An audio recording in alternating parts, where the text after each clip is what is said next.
हाय दोस्तों, तो आज के एपिसोड में सवी का जीजा रजत से कहता है कि तुम्हारे भाई ने मेरी बहन का प्राइवेट वीडियो लीक कर दिया है। शादी के वादे करके अब मेरी बहन को बदनाम करेगा क्या? मैं इसे नहीं छोड़ूंगा, मैं पुलिस स्टेशन जाऊंगा और उसके बिना कंप्लेन करूंगा। अमन रजत से कहता है कि नहीं भाई, मैंने नहीं किया, ये मैंने नहीं किया, मैं क्यों ऐसा करूंगा, मेरी वीडियो क्यों मैं वायरल कर दूंगा, ऐसा मैं थोड़ी कर सकता हूँ। सवी का जीजा रजत को वीडियो दिखाता है और रजत देखता है, फिर भी वो मानता नहीं है कि ये अमन ने किया है और अमन उससे कहता है कि भाई मैंने नहीं किया है। पर रजत अमन की साइड लेता है और कहता है कि हाँ भाई, मुझे पता है तुमने ये नहीं किया है, और उसे गले लगा लेता है। मृण्मय और सवी का जीजा वहां से चले जाते हैं और वहां से सवी भी जाती है और कहती है रजत से कि तुम्हारे घर में भी दो बहनें हैं और एक बेटी है, फिर भी तुम औरतों की इज्जत नहीं करते और तुम्हारा भाई का साथ दे रहे हो, कैसे आदमी हो तुम। ये सब तो लक्की ने किया हुआ था, इसीलिए लक्की सोच रहा था कि कैसे उसने वीडियो निकाली और कैसे फेक वीडियो बनाई और वीडियो अपलोड कर। अमन और मृणाल का ब्रेकअप हो रहा है और वो बहुत ही खुश हो रहा था। तो वीडियो में ऐसा था,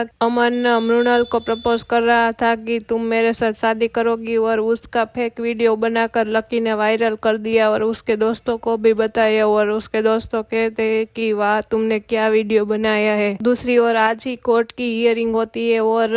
सभी कहती है रजत से कि आज मैंने आशिका जी को ना कह दिया कि मैं कोर्ट में नहीं आऊंगी, पर आज मैं आऊंगी और आशिका जी की तरफ से ही आऊंगी और उसकी तरफ से ही कोर्ट में गवाही दूंगी, और आपकी बेटी आपको अभी नहीं मिलेगी क्योंकि आप वो डिजर्व ही नहीं करते हैं। दूसरी ओर कोर्ट में हियरिंग स्टार्ट होती है और जज आते हैं और सभी खड़े हो जाते हैं और जज कहते हैं कि बताइए। रजत के वकील कहते हैं कि 6 महीने की बच्ची को छोड़कर उसके बॉस के साथ भाग गई थी, अब आई है, अब उसकी बेटी को लेने के लिए आई है, अब थोड़ी ना रजत उसकी बेटी को उसके हाथ में सौंपेगे। आशिका का वकील कहता है कि मेरी क्लाइंट तब काबिल नहीं थी कि उसकी बेटी को संभाल सके, अभी उसके पास सब कुछ है जो अपनी बेटी को संभाल सके, इसीलिए वो उसकी बेटी को वापस लेने के लिए कोर्ट में आई है। जज कहते हैं कि इस दलीलों पर हम सही को किसी भी हाथ में नहीं दे सकते, हम सही को बुलाना चाहेंगे, और कहते हैं कि सही को लेकर आओ। आशिका सही को लेने जाती है और कहती है कि बेटा तुम मेरा नाम लेना और मेरे साथ रहना है, ऐसा कहना, और सही आती है और जज उससे पूछते हैं कि बेटा तुम ठीक हो ना, मैं पूछती हूँ कि तुम्हें किसके साथ रहना है। सही कहती है कि मुझे परी आंटी के साथ रहना है, और जज कहते हैं कि कौन परी आंटी, और सभी आगे आती है और कहती है कि मैं। जज कहते हैं कि आपका क्या संबंध है सही के साथ, और सभी कहती है कि नहीं मेरा कोई भी संबंध नहीं है, पर एक दिल का संबंध है, इसीलिए मैं उसके साथ हूँ। जज कहते हैं कि सही को बाहर ले जाइए और कहते हैं कोर्ट में आइए, और सभी को बुलाते हैं कि आप बोलिए आप क्या कहना चाहती है। और सभी कहती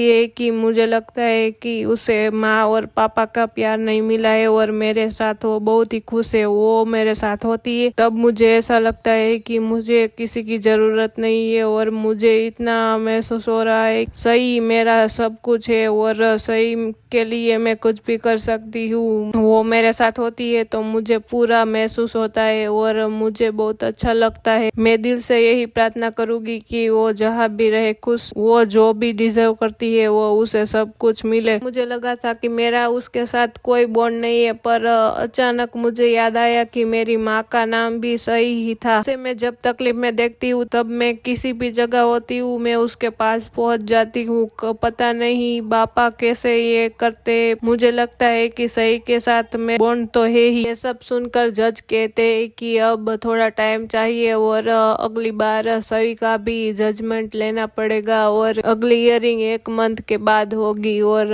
सभी जाती है और बाहर सही को गोद में ले उसके साथ बातें करने लगती है, और ये देखकर रजत के पापा शांतनु से कहते हैं कि क्या हम सही और रजत की शादी करवा दे, तो रजत को सही की माँ मिल जाएगी और सभी को सही मिल जाएगी। क्या होगा अब अगले एपिसोड में देखते रहिए, और कमेंट, लाइक और सब्सक्राइब कर दीजिए और बेल आइकन पर क्लिक कर